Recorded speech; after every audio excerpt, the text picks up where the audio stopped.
JFK quick bio. JFK was the 35th President of the United States of America.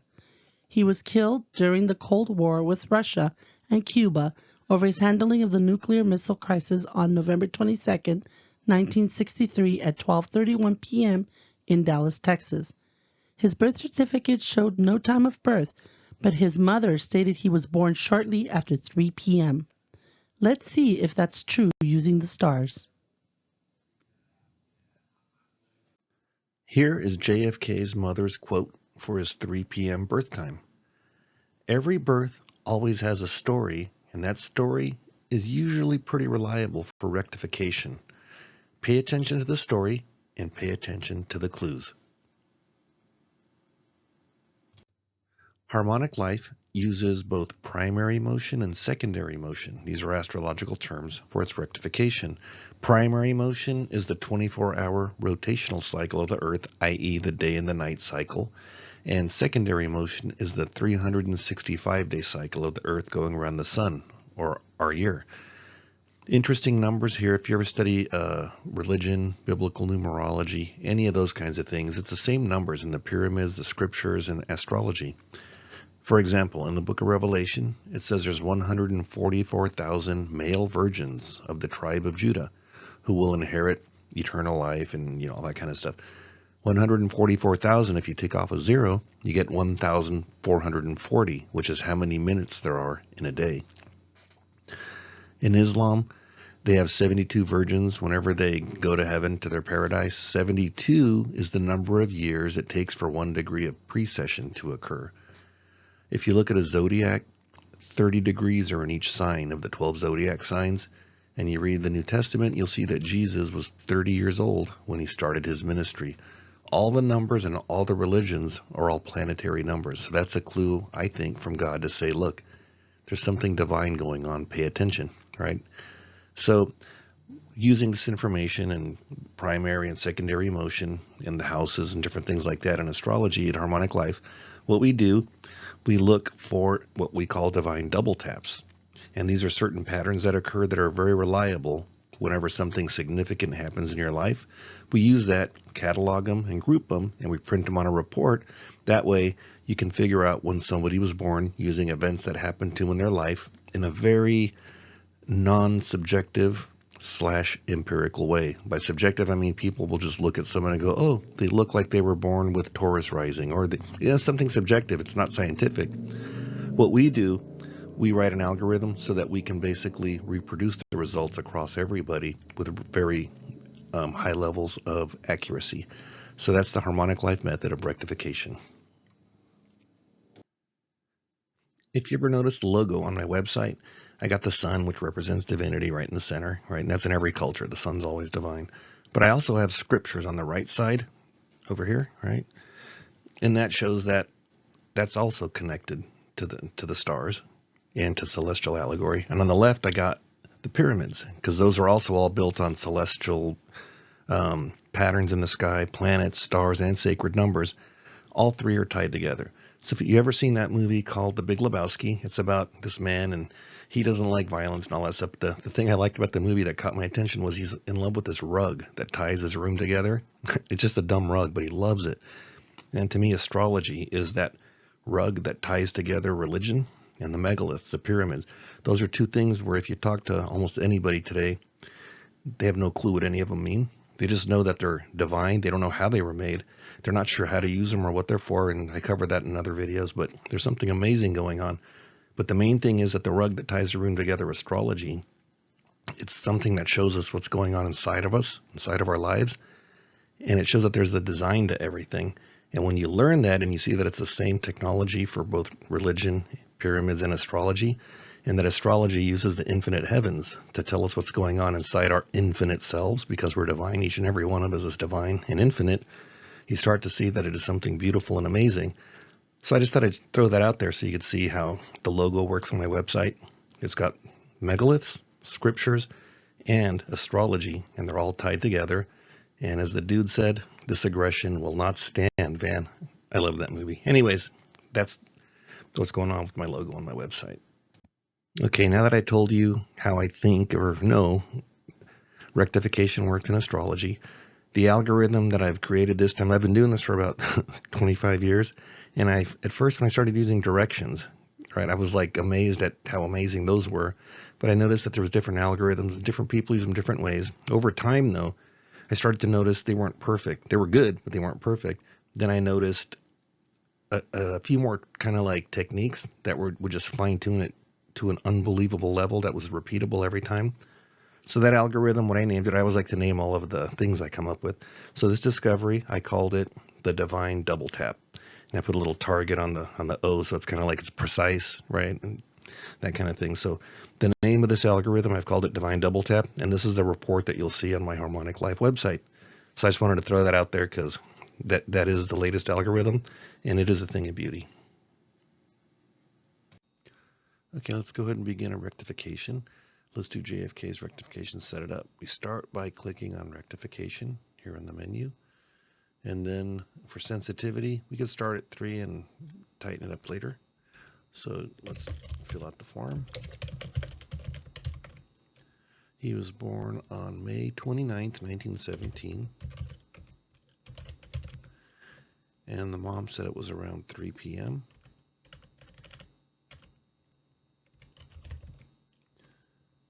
We'll go 3 hours on either side of his birth time for scanning. The city is Brookline, Massachusetts.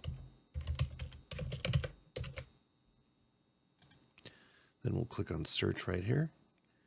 So we don't have to go look up the latitude and longitude and UTC offset and all that stuff. So we'll pick that time. When we do that, if you notice, it fills out all the stuff down here.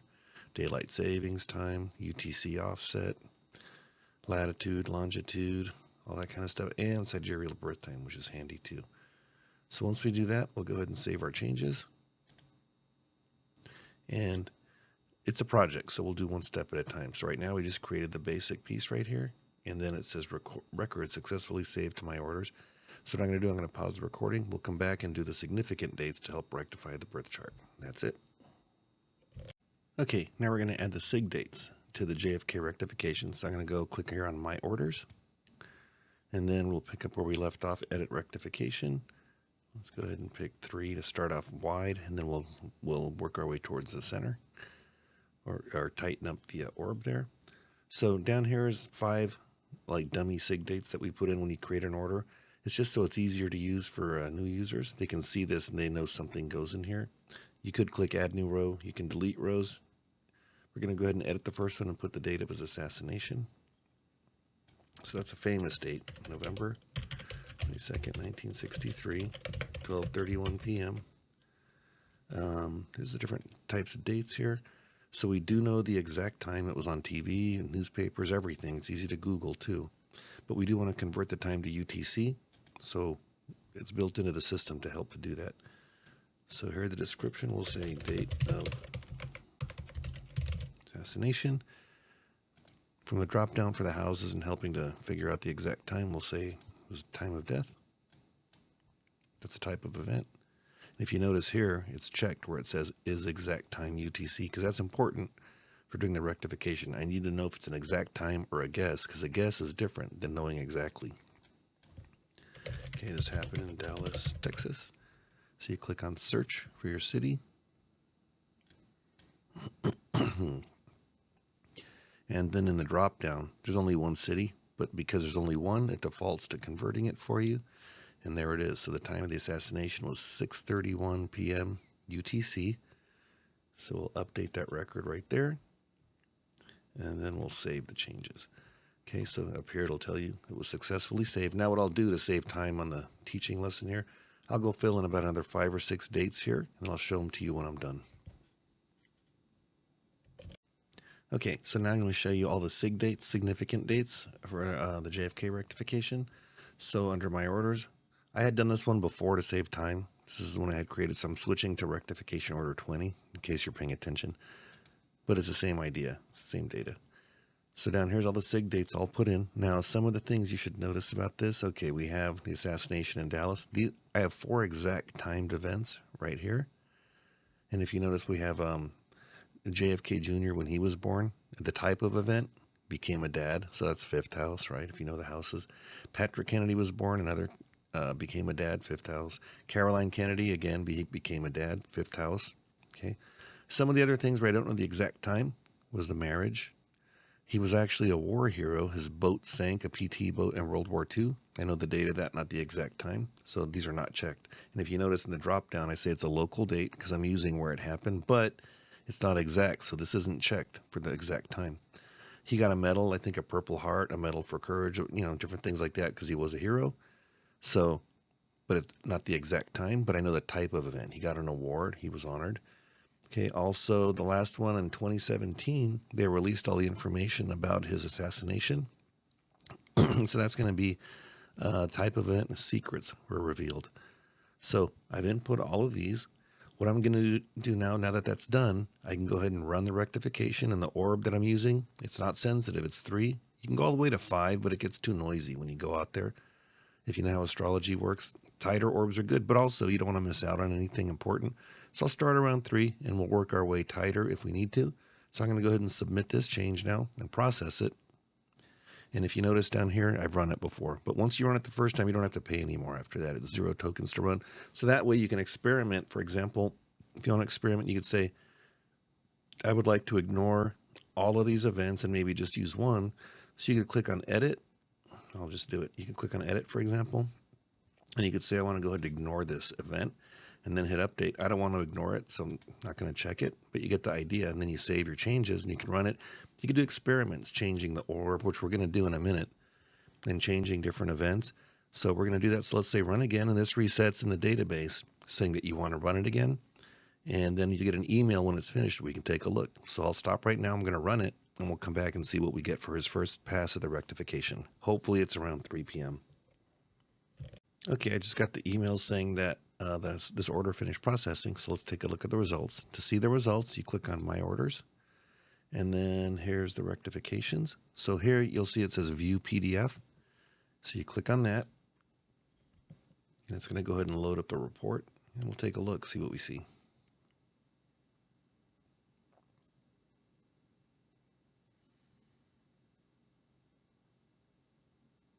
The reason it's taking so long, it does a bunch of other calculations to verify the birth times that it thinks it is. And that takes a little while to load into a PDF. So here the orb is 3, and if you notice, this is pretty useless, okay? There's a ton of data here that doesn't really narrow it down. Like, all we know from this chart is that he wasn't born at 1:10 p.m. There's nothing here. So this is not that helpful. The other thing on this report you'll see is there's these divider lines. This shows if he was born on this side of the divider line, his rising sign would have been a Virgo. If it's in between this line and this line over here, Libra, and then a Scorpio over here, right? So it's hard to see the dividing lines, but that's what that's for. And if you look below, it shows you the house meanings. And then if you want to take a look to see if the events line up using different kinds of directions and things, it'll show you right here. If he had been born at 12 p.m., do these events make sense and line up with what's going on with the birth time? And there's a lot of pages, right? There's 520 pages. So you can check a huge range of time, and that's why the report took so time to load up. So what I'm going to do right now, this isn't that helpful to me. So I'm going to lower the orb down and see if we can narrow this down a little bit. And then if you are an astrologer, you can do different things with your natal charts to look manually to see why this is, so noisy. But I try to simplify it for people that are not astrologers so they can just run a report, hopefully, and figure out the answer. Okay, so let's try again, orb 2. So to do that, let's go ahead and close this tab. We're going to go back to our order. We're going to change the orb to 2. And then I'm going to save my changes. Or I guess I could just say run again. Okay, now when it runs, we'll come back in a second and take a look at this. Okay, I just got the email that the second pass just finished, so let's take a look at the results. So again, we click on My Orders. We're going to go back to View PDF. We know that takes a second, so let's let it load up.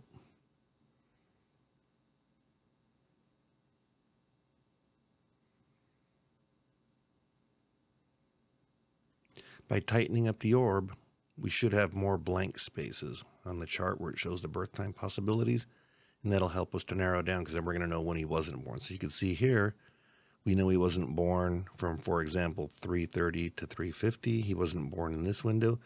We know the mom said around 3 p.m., so there is some action here, so that's a good sign, but there's still way too much time. And what we're going to do is go check all these other times where he could have been born and look down on the chart below to see if all the events seem to make sense with the houses and what we're expecting. But this is still not, it's not that helpful, right? If you go here, you're going to be here for a month testing all these. So let's go ahead and narrow down the report again, and we'll come back and try that. So let's take the orb down to, I think we're at 2 right now. Whoops, wrong thing. So we'll go here, edit, let's try orb 1, and then we'll save our changes and try it again.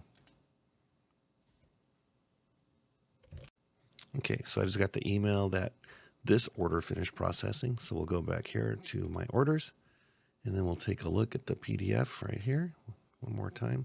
This is orb 1, so we should have more blank spaces, times, in other words, times when he wasn't born.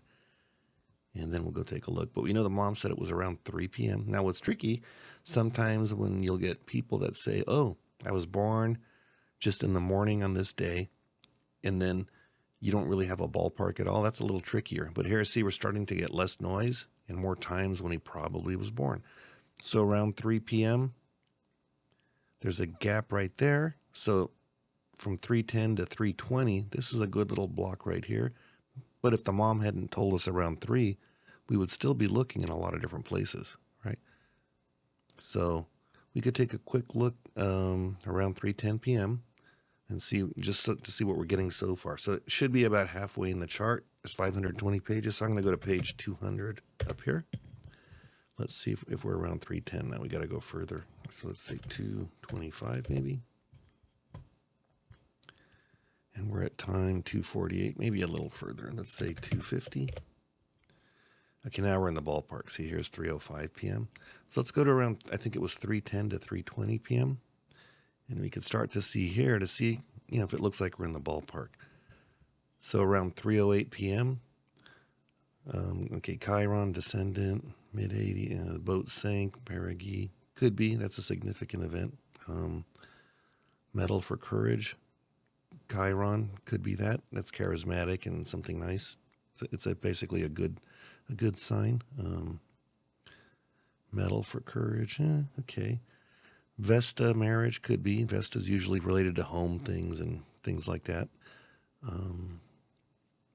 Let's see. How about marriage? Okay, so if he was born at this time, the house for marriage would be the 7th house. All right. So Mars 7. So I'm still not seeing it right now at that time, but it's a rough draft right now.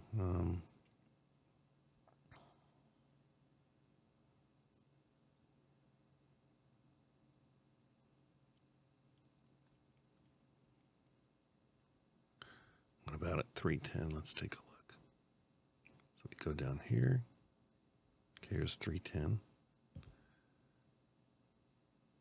Okay, see, 3:10 p.m., this is nice because now here we have Mars for the marriage, and I think house number 7 ruled by Mars. So 7th house Mars, that actually looks good.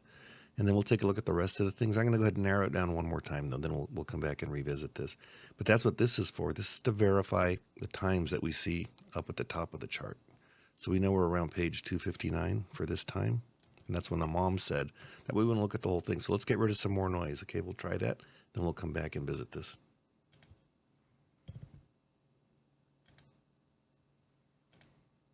Okay, orb 0. And this is as fine-tuned as we're going to get. Okay, so let's run it and we'll come back.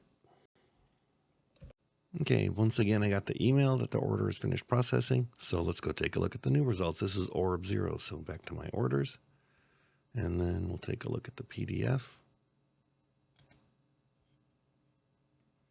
We'll wait for 5 hours till it loads. I'm kidding. It's a lot of pages, but it's useful information, so it's worth waiting for.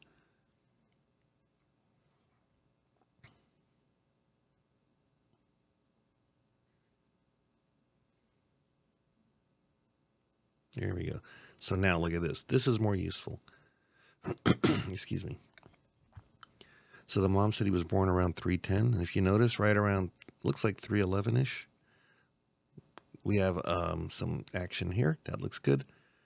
If the mom hadn't said around 3 or we didn't trust her, we probably would check all of these different times. And now you can see the vertical separator bars. So if JFK had been born before 1:20 p.m., his rising sign would have been a Virgo. He was born probably around 3 o'clock in this sector, so his rising sign is Libra. Sounds about right.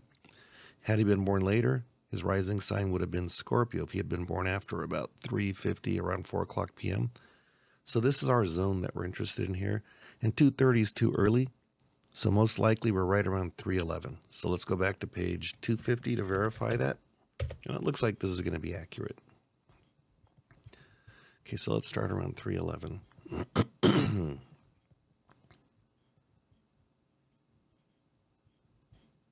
And then what I start to do, when you start to come up on the time where you think you're in the ballpark, you can start to look for these directional hits over here to see if you have any tight hits. Now, directions don't always have to be 100%. I used to think that when I first started doing this, I was like, oh, I solved the mystery of how to rectify. But a lot of times they're not exact hits, because I've done a lot of people's charts where they have their birth certificate and the directional hits aren't right on the money. You got to look for other things and come to the right conclusion. But they should be in the ballpark. So let's see here. This is 310. I think we did this one before. So we had marriage, Mars. See, it's only 59%. It'd be nice if it was like 90 or whatever percent higher. But that's good. Vesta, 97% on the descendant. That's good because descendant shows relationships. Metals for courage. Midheaven apogee, like apogee and perigee crossing the midheaven axis. That's usually something significant. And yeah, getting in a boat accident in World War II in the middle of the Solomon Islands, that's significant. It's not super tight, but that's a good sign. Palace, 9%, that's not too significant. This one I like, Chiron on the descendant. For courage, a metal. Chiron's always something like charismatic, something beautiful, something inspired. So I do like that. When his boat sank, I like this. We have some tight hits right here. So on the mid-Hades, mid-heaven axis, perigee, lunar perigee and lunar apogee by direction, that's significant, and that involves life and death. So yeah, I like that. Chiron, again, that's working with the awards, so that's something charismatic. So he was a war hero. When you have a hero, you're going to get something beautiful like Chiron. Angular by direction, I like that. Mercury, let's see, he got married. What does Mercury rule? If he's born at this time, I have this legend here. And it's funny the way I came up with this design. I'll show a picture of it after this. But if we look at Mercury, let's see, right here, 12th house, ruled by Mercury. So if Mercury is going angular by direction and it rules the 12th house, you know you're going to start getting some self-undoing types of things, right? And we're also going to have one more house ruled by Mercury. 9th house. So at this time, where you see Mercury, you should be starting to see self-undoing and spiritual things. I haven't really researched what he was doing to undo himself, but if we look for Mercury, this is around 1953. So it was a spiritual time of learning for him, and also there was some self-undoing. I've heard the rumors that, he was good looking and rich, so he was doing some partying and things like that. So I haven't researched that too much, but it's interesting. Okay, so to me, it looks like 310 is good. On our chart, it showed 310 to 320. So I'm going to scroll down, and we'll see if any of these orbs tighten up a little bit, because they're all fair game. 310 to 320 is fair. Okay, here, let's see. How about Mars and marriage? That one I liked. Okay, Mars, here it's 52%. If we go to a minute before, what was the percentage there? 59%. So it looks like that's getting weaker. So maybe 310 is probably better. If we look at 312, so now we're going further away. I want to see what's happening with these directions to see if it's getting better. See here, it's actually weakening. So this is already after the marriage. A lot of these numbers look like they're getting weaker, not stronger. And like I said before, it doesn't have to be exact, but you want to show that it's like in a hot spot. Eris, this is an asteroid hit at the time of his assassination. So that one's actually close to 100%. What rules his 8th house anyways? Venus. And then there's other stuff on the zodiac chart you can look at. But for now, I just want to get a feel for it. But Venus is at his midheaven. That rules the 8th house, 60%. And I think when, so it's in the mix, right? 313. As we're going further away, I'm not liking it more. I'm liking it less. So right around 311 is kind of working for me at this point. See here, Venus is going further away.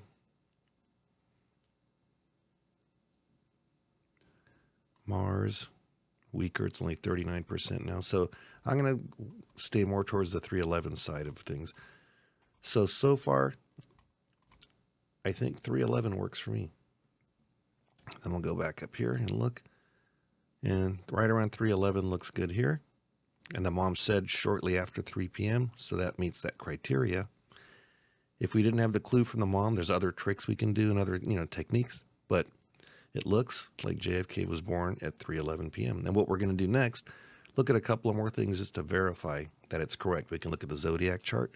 We can look at some other people that were involved with him.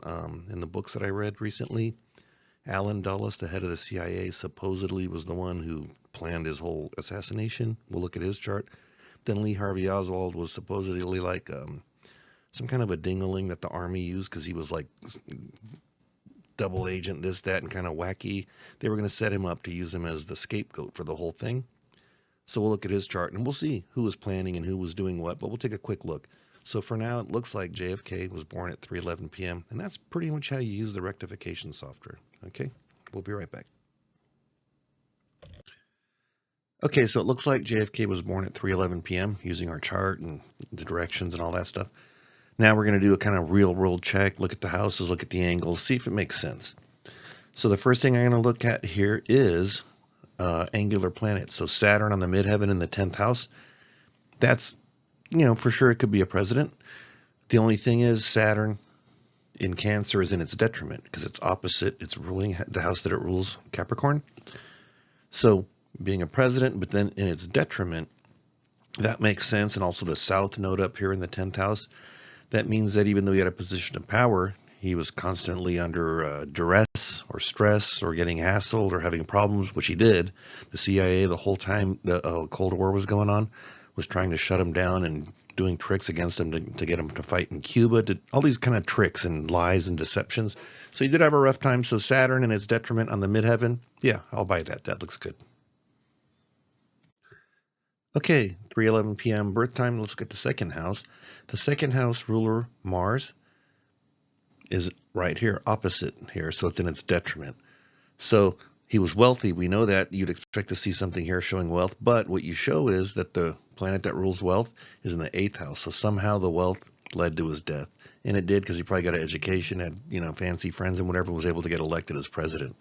So a deathy second house, yeah, I'll buy that.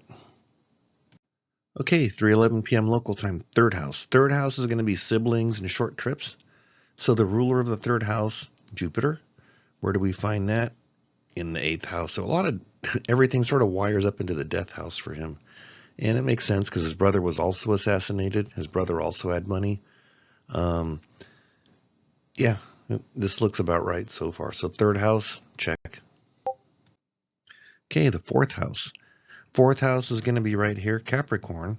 So the ruler of that is Saturn, and we talked about that earlier. And you see the north node in the fourth house. So he had blessed parents, and house, and permanent position, fixed positions. And if you look up here, we talked about this earlier. Saturn on the midheaven, it's in its detriment because this is the sign that it rules over here, Capricorn. So parents, wealth, all that stuff, yes, but it was in detriment, and it led to a situation that ended up where he was assassinated eventually. So, yeah, I'll buy this one too. Okay, now we're looking at the fifth house. Fifth house is right here, Aquarius, also ruled by Saturn. And here there's all kinds of planets and things in here. Uranus, Priapus, Juno, Hygeia. The ruler of Aquarius is Saturn in ancient traditional astrology. It's the same one we talked about on the midheaven in its detriment. So the kids, powerful, entertainment. I'm sure he had plenty of entertainment, but all of these things came at a price. They were in detriment. And when he was assassinated, all his kids suffered. And to this day, all they talk about with his dad is he was assassinated, who did it, and all that kind of stuff.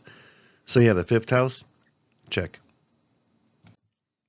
Okay, we're on the 6th house, sickness. So the 6th house for JFK, if he's born at 311, is Pisces, and that's Jupiter. And I've read, and probably everyone's heard this, he was sick his whole life. He suffered from many diseases growing up, which made him tough, so he wasn't afraid of death, I guess, but it's a lot of suffering. But the Jupiter rulership of the 6th house is in the 8th house of death, right next to Algol.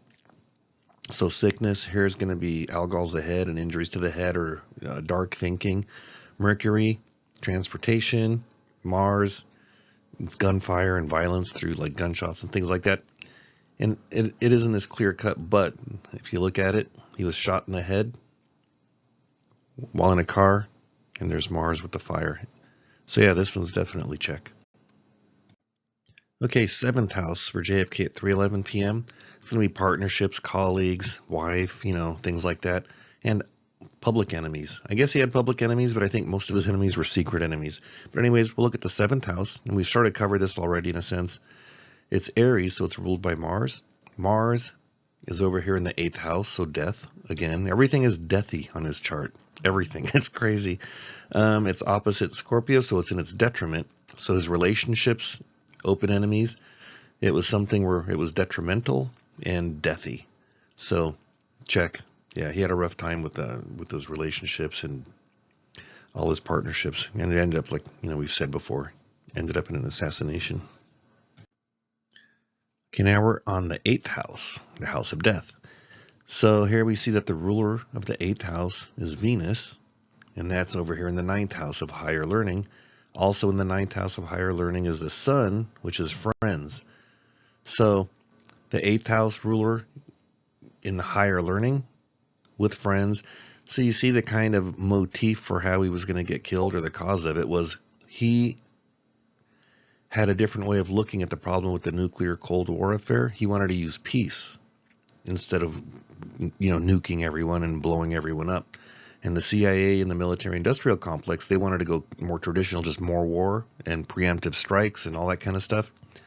And that disagreement with higher learning was what eventually led to his death over here. Right, head, car, and then violence. So the 9th house, yeah, check.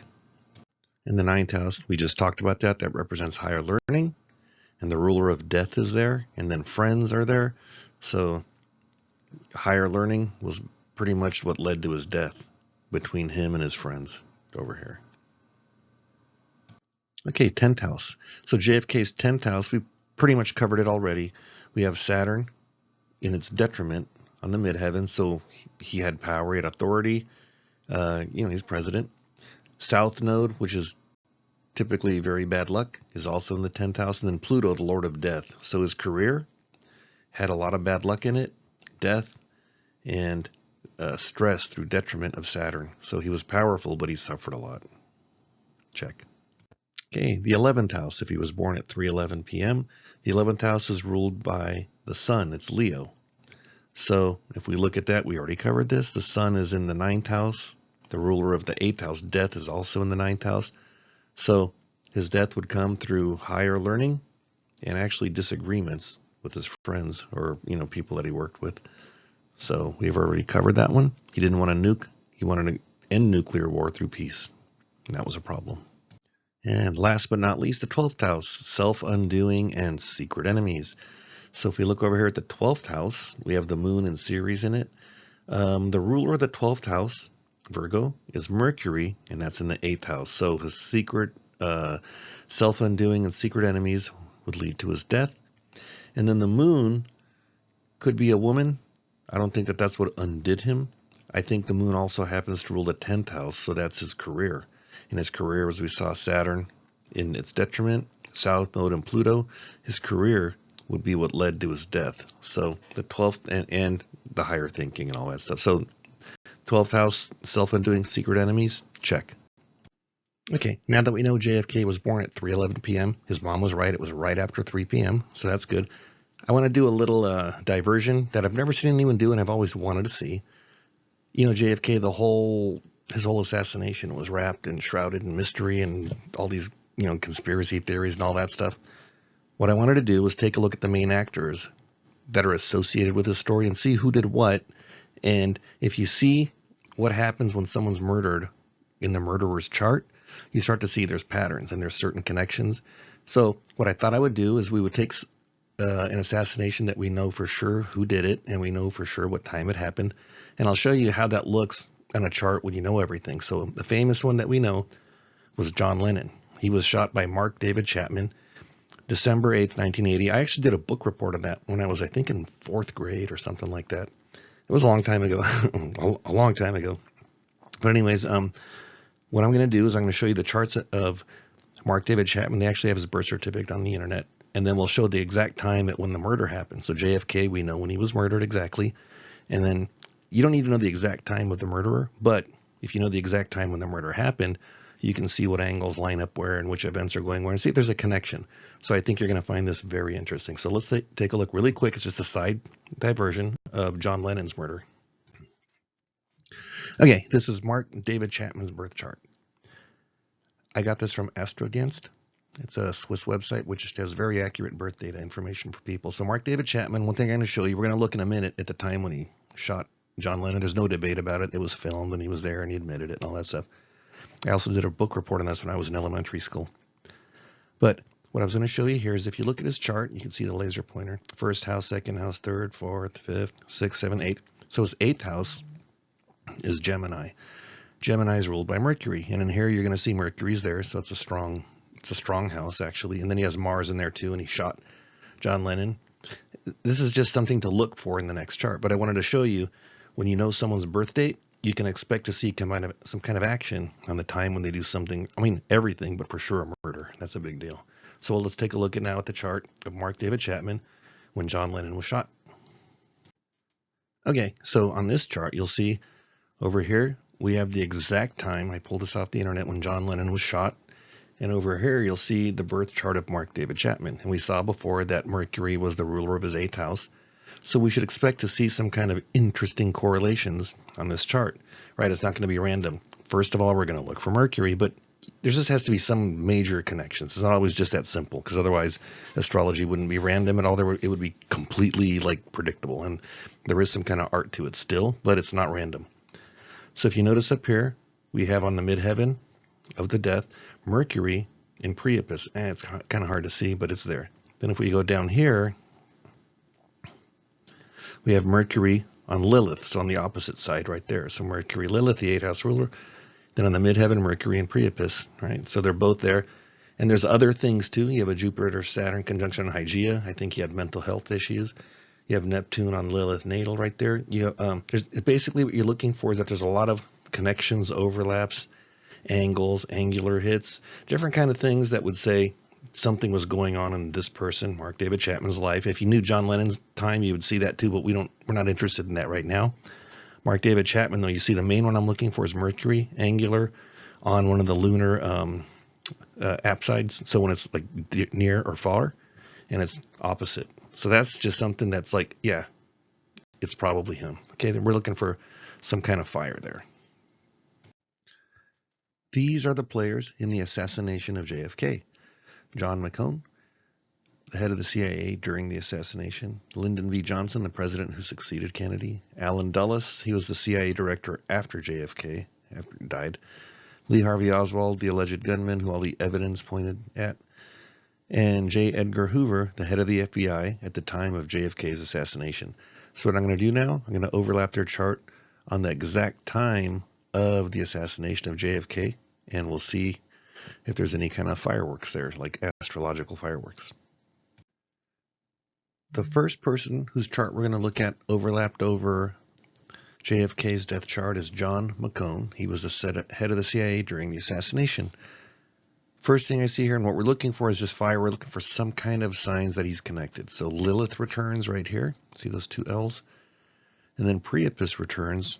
Obviously, they're 180 degrees opposite, but right on Algol. Algol is the Medusa head It's the constellation that shows low vibrational thinking, or else it could be like head injuries, things like that. But usually it's very carnal thinking or something like that.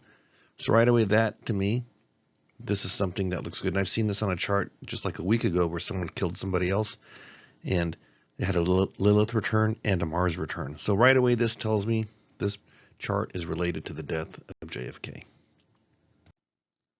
Lyndon B. Johnson became president right after JFK was assassinated. So that's something we want to look at too. He could have been involved or being prepped to take over, something like that. But some of the things I noticed on this chart, first of all, a self-similar repeating pattern. So over here, he has Mercury and Vesta right there in conjunct right on, we don't have a time chart for him, but let's just say Mercury and Vesta. But also down here, you see Mercury and Vesta again. Whenever you see self-similar repeating patterns, that's usually an indication that something's going on. They're related. So this chart has fire on it too. Some other things that I've noticed here, let's see, we have Priapus on Algol. So Algol has one of the lunar kind of apsides on it. So that's something that shows that carnal thinking, snake thinking, that type of thing. And also there's a nodal return. So if you look at these two lunar nodes, they're in the same house returning. So that's significant too. And I don't have his exact birth time, so we can't say for sure what the houses represent. But this is always significant. And that could just be because he's going to become president. So that's a big significant change in his life. But still, this chart definitely is related to the assassination chart of JFK. So we'll take a further look at this later. Okay, so this is Allen Dulles. He became the head of the CIA after JFK was killed, but you figure he was already involved in that whole thing when his predecessor, John McCone, was ramping up the work. So I would imagine, he knew what was going on probably. But if we look at the chart, here we'll see some interesting things. We have Lilith return again. So that's always significant. Like I mentioned in the first chart, I saw that on a murder chart just last week, an actual one. And here we have right in the mid-Hades, the Priapus return right there, a cluster of planets right by the mid-Hades from the death chart of JFK. So that's strong. That's the main thing that I'm noticing. I don't see anything else. So it's not as strong as McCone's chart, but it's got some of the same key ingredients. So it would make sense. He's not the main guy, but he knew what was going on and was probably part of it. So this chart, I would probably, if I can get his birth certificate, look at the birth time and run the chart exactly. This is just sort of like, is there something there or not? There is something there. So I would definitely want to investigate this one further too. So Allen Dulles, yeah, definitely a person of interest. Okay, here's Lee Harvey Oswald's chart, compared to the exact time that JFK was killed right there. And there's Lee Harvey Oswald. Going around his chart, if he was one of the shooters or a mastermind or any of that stuff, you would expect to see, Pluto, Mars, or if you knew his birth chart, you could look at the fallen planets, different things like that. But here, I don't see anything. I know he got shot right after this and he got locked up, so there were significant things going on, but not the kind where he's a murderer and not the kind where he's a mastermind. I think he was just like to talk a lot, and he fancied himself a James Bond type of person. He has a Jupiter return right here in Aries. That's not even fallen. I don't see anything horrendous that points out that he's a killer, a mastermind, or even someone important. I think he was just like what he said when he got arrested, a patsy and a tool that the CIA probably was going to use to set him up so that if he could get arrested, he'd have the gun, he would be on the parade route. He had a record that he was a nut job.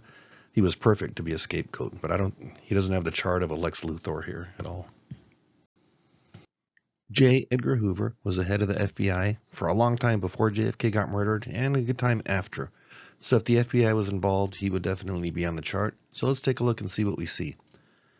First thing I notice, there's a Hygeia return. That's the one that looks like the symbol on the back of the ambulance, the snake on the stick, which we have another video about, by the way, on our website called The Snake in the Wilderness.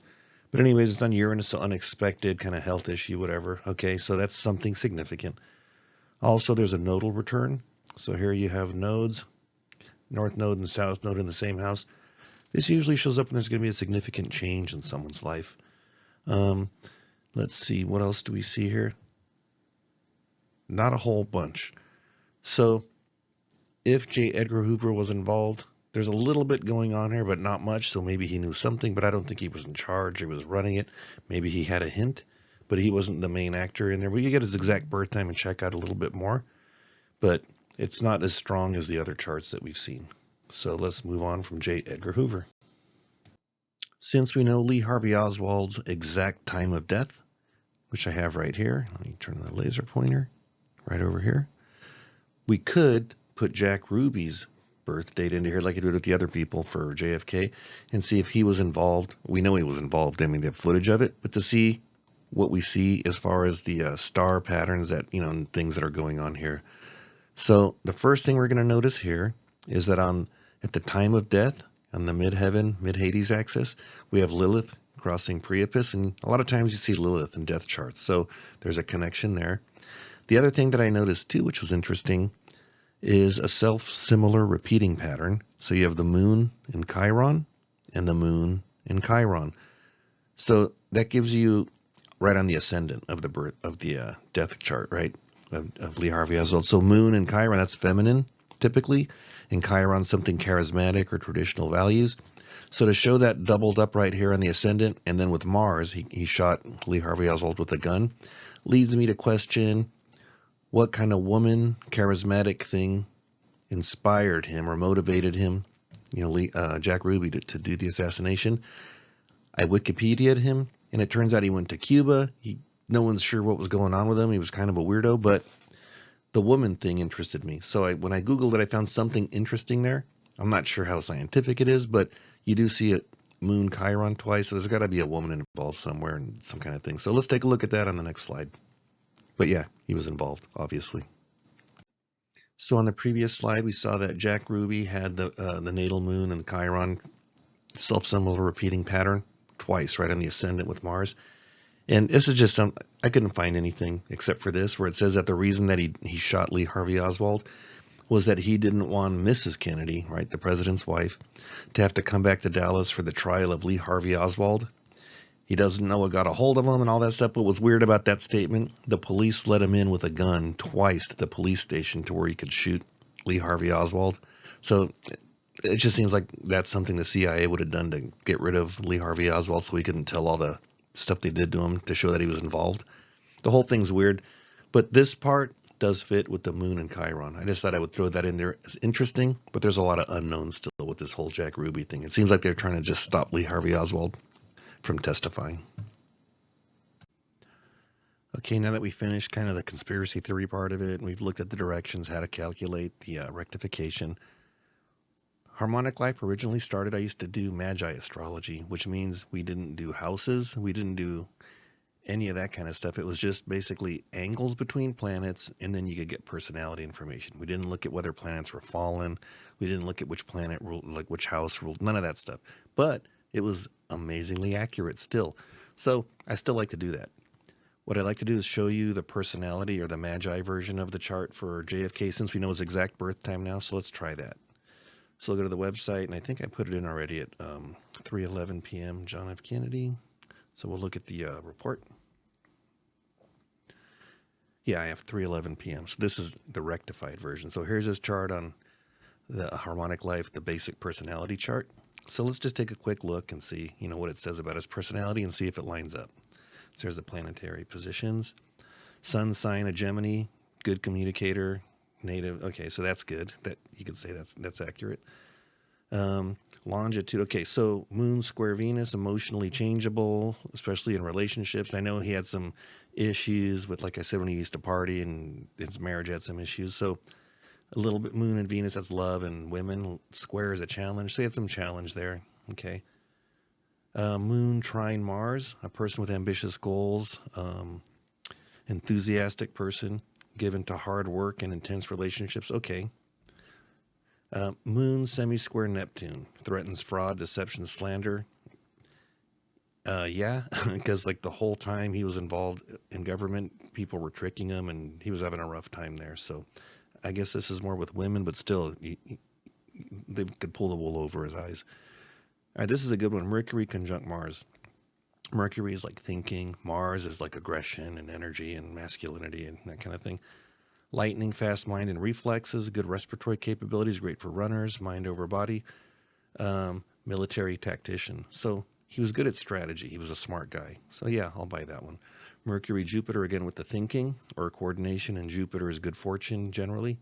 So wisdom, it's also God, divinity, so divine thinking. So wisdom, logical mind, brilliant and persuasive communicator, teaches religion. I know he was Catholic, but I don't think he taught religion. But if you read the letters that he wrote to Khrushchev in Russia, they were very spiritual, very elevated letters where he didn't want to have a world war, and neither did Khrushchev. So I think he was very wise and had a logical mind. So I'll buy this one. Good for diplomats, attorneys. And this is actually what got him killed. If you read any of the books about what happened to him, they call it in English rapprochement, and in French it's rapprochement, which means you're somebody who wants to reinstate harmonious relationships with your enemies. And that's what pissed off the CIA. They wanted him to attack Cuba, kill Castro, and then nuke Russia and be the world leaders with nuclear weapons. And JFK saw what happened in Japan. We killed 300 million people with nukes, and he was like, nope, not going to do that. We can end the world because of this. So no. So that was actually a good thing, and that's what got him killed. Rapprochement. Okay. Mercury semi-square Pluto. Pluto is like overkill, overdoing stuff, and it was discovered during the nuclear age by us. Mercury is thinking. Semi-square is a challenging aspect. It's not super strong, but it's still challenging. So snap judgments, grasps ideas quickly, shows impatience with those that don't. So preoccupation with death, because thinking and death. So I think he was okay with dying because he suffered a lot his whole life. He was very sick. Venus, 30 Mars, that's a small aspect, 30. I don't even know if that counts that much, but grace of motion. Okay. Harmonious energy. Venus, semi-square Neptune, disappointments, complications, deceit, and danger of scandal in love or marriage. So he had a rough time with probably relationships with women to a degree. I mean, who doesn't, but right, that's in there. Mars, 45 Pluto, capacity for violence. It's not a super strong aspect, 45 degrees, but Mars is aggression and Pluto is like overkill.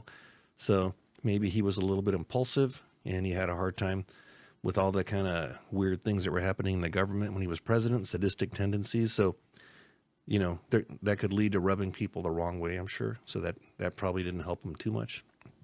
Jupiter square Uranus.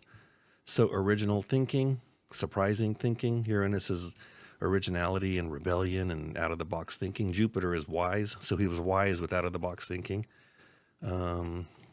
Lost through impulse, unwise judgment, imprudent action. Trouble and losses by litigation, sudden, unexpected, and heavy losses by acts of nature. Okay, Saturn trine Chiron. I don't know that he was a force against Judean-Christian beliefs, maybe religion per se, but he was a pretty spiritual guy, and he was married, so I don't know about this one. Chiron's more New Age, so maybe in the sense of like traditional religion, but he was a spiritual guy. This one, I don't know enough about him to say one way or the other. And then Neptune, 30, that's a small aspect. Pluto, power from ideas, religion. So he was religious and he was, I think, more spiritual. He didn't want to start a nuclear war. And I think that's what got him killed. So now you've seen how to gather information and verify someone's birth time and put together a rectification. You've seen that nothing random happens in our lives. Everything happens during certain star formations and patterns and different things like that to teach us lessons. We're here to learn how to love. And the stars are kind of like the curriculum. As I mentioned before, astrology is the rug that ties the room together when you're talking about pyramids or megaliths and religious myth culture, i.e. scripture. All three of those are built on the same exact technology, and they're all here to teach us a lesson, how to learn how to love. And unlike the fake news that you see on TV nowadays with the politicians and the different, talking heads, the stars don't do that. The stars are controlled by God. They tell the truth. They record everything accurately, and they can't be bribed or, taken out of context or none of that stuff. They're perfect. So thank God for that. Now back to JFK. Was JFK perfect? No, but he was a war hero. And more importantly, he helped keep a nuclear war from starting that could have destroyed the whole planet possibly, despite what the CIA and the military-industrial complex was trying to do. May JFK rest in peace. And may peace and blessings rest on him and his family. JFK, I'd like to say this to you now. Well done, good and faithful servant.